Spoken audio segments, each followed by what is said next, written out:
Here I do. Yes, Councilmember Wong. I do. I'll make a couple questions. Then, of course, since we have Chief Estrada here, I'd love to take advantage of his time here.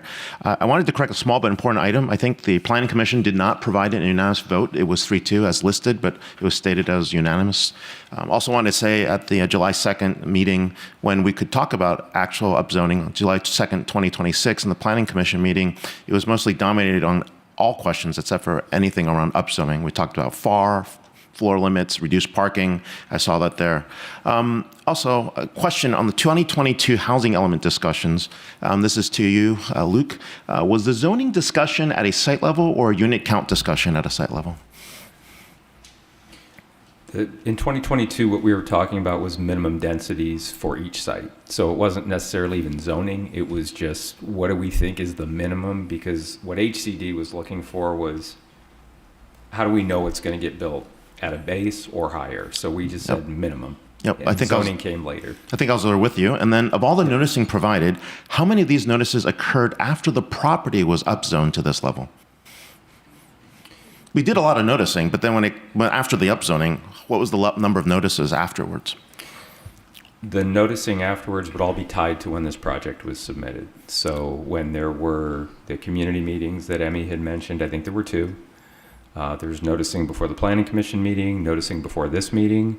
None of the individual sites had individual mailed noticing till a project gets filed.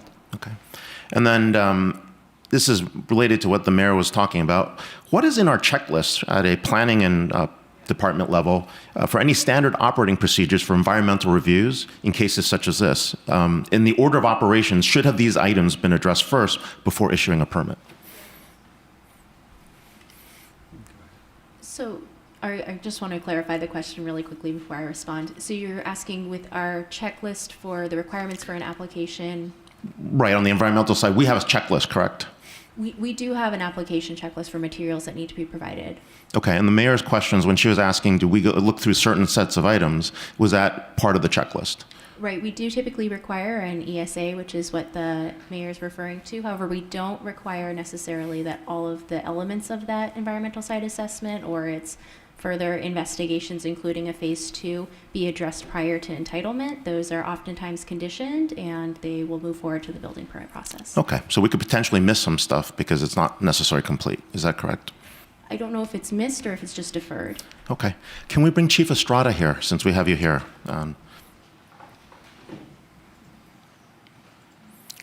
Mayor, I might need 3 more minutes, if that's okay.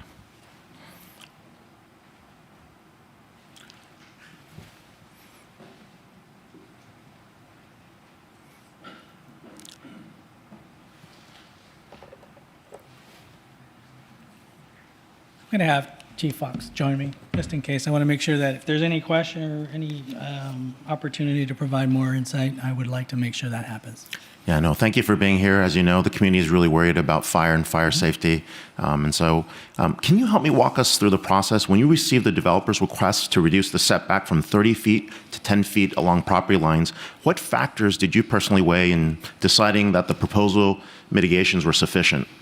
Specifically, did all your evaluation consider the fire safety impact on existing homes along the southern and northern boundaries? The Barry, the Copperdecker, the Rodriguez, and the Fantozzi properties. So I'm going to go ahead and start with no. The thing is that all of those things specifically are not identified as components. What we did is we essentially received the request to come in, and when it comes in, it presents the conditions, it presents the actual code that needs to be reviewed, and then we have relied on the definitions and the standards that are set out in section 1270.1 or 01 of the fire safe regulations. So also the section 1276.01 in fire safe regulations are referred to. And we rely on the relevant codes that we have. So that's the fire code, building code, it could be residential code, 4290, 4291. So anything that's appropriate that's been accepted and adopted through Cupertino. And then any other documents that would be relevant to inform us when it is there's an area of concern or there's an area of focus that we wanted to go ahead and apply. So with that, The cumulative technical and operational qualifications of our staff are those resources that we use.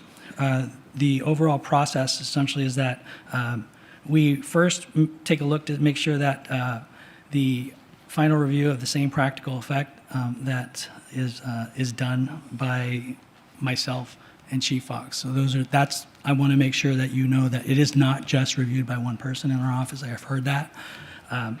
The very first thing that we do is we verify the code that is in question.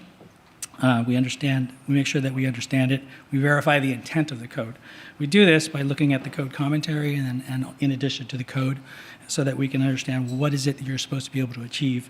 Then we look for alignment of deficiencies. So if we have a setback, that's a radiant heat issue for the most part.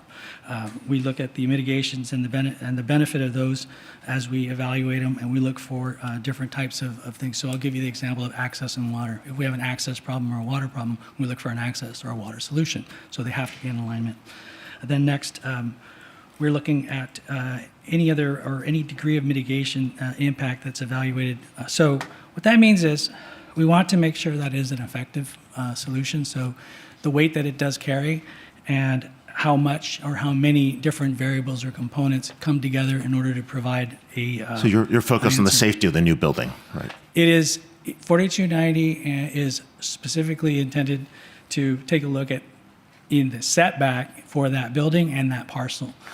We will go through the evaluation for that level. Offsite improvements or offsite focus is one of those things that is outside of scope for that evaluation. So is that, or just so I'm clear, because there's really good in-depth detail, but is that a sign-off or no sign-off on 4291? Please. Are you signing off on 4291 or not? So I'm sure no, 4290, I understand. I'm just, the sign-off, you mean for our project on an exception request? yes. Yeah, we talk about it. We basically come up with an agreement. But did you sign off on 4291 or not? So I worked with Chief Fox, and he was the actual signature on the final. And we did speak about it. We have our conditions that we talk about, and then essentially when it comes down to it, the authority to sign was delegated to Chief Fox. okay, so you signed off on 4290, and did you sign off on 4291? Thank you, Councilmember. To be clear, 4290 is the state minimum fire safe regs. Correct. And 4291 relates to the defensible space requirements. I didn't see a sign off on 4291. That's what I wanted to be clear. Correct. The setback requirement is outlined in 4290. So the exception request application was for 4290, not 4291. Okay, Does that make thanks. sense? No, makes clear. Thank you so much that you've clarified that for me. My second question is really, if you look at the NIST technical note 2205, it identifies 30 feet as the critical threshold for preventing structure-to-structure ignition, NIST being our National Institute of Scientific Standards for Technology. At 10 feet, radiant heat exposure increases roughly ninefold. The AMMR requires 1 hour fire-rated walls in the new buildings, but the existing neighborhood homes have standard wood frame construction with no enhanced fire rating. When you determined that the mitigation package was adequate, what analysis did you rely on to conclude that the increased radiant heat reaching those unprotected neighborhood structures was acceptable? Was there quantitative modeling, or was this based on your professional judgment? So thank you for the question. It's a combination of basically those requirements that are set forth. So we get the standard for the evaluation of 4290 within 4290. We've been dealing with this for several years in the SRA, so we have more experience with it than we are experiencing here in Cupertino. And we've been also working through to make sure that for the compliance. So specific to this project, what we had is we had the mitigations that were provided as those things that would increase the survivability of a home or a structure. The two components, and I will go back to the staff report or the supplemental. In our supplemental, and I'm referring back to this because there were quite a few questions. A lot of them bridged a lot of areas, and some of them basically came back and pinwheeled on a few core items. So with that, when we looked at the effects of these regulations and towards the defensible space component, specifically with the structure-to-structure ignition, the measures that were proposed included, or that we could review within 4290, and this is establishing the framework of how we should evaluate this, non-combustible materials extending 5 feet horizontally around the building, wildfire home hardening protective measures, including but not limited to Class A roof, non-combustible exterior buildings, materials, protected double-baked tempered glass, the exterior sprinkler system, and fire-resistant rated exterior elements within 30 feet. When you take a look at the different areas of potential mitigation within 127601 in the fire safe regulations, you see this guidance on the exceptions request related to the 30-foot setback. The reduction in the minimum setback shall be based upon practical reasons, which may include but are not limited to parcel dimension or size, topographic limitations, development density requirements, or other development patterns that promote low carbon emission outcomes, sensitive habitats, or other site constraints, and they shall provide for an alternate method to reduce structure-to-structure ignition by incorporating features such as, but not limited to, non-combustible block or fences, non-combustible materials extending 5 feet horizontally from the furthest extent of the building, or hardscape landscaping, or the reduction of exposed windows on the side of the structure with less than 30-foot clearance, or the most protective requirements in California Building Code, California Code Regulations, Title 24, Chapter 7A, required by local jurisdiction. So any one of those things could actually provide a mitigation that would be the equivalent. That's a great point, right? And those homes are very well mitigated, in your opinion.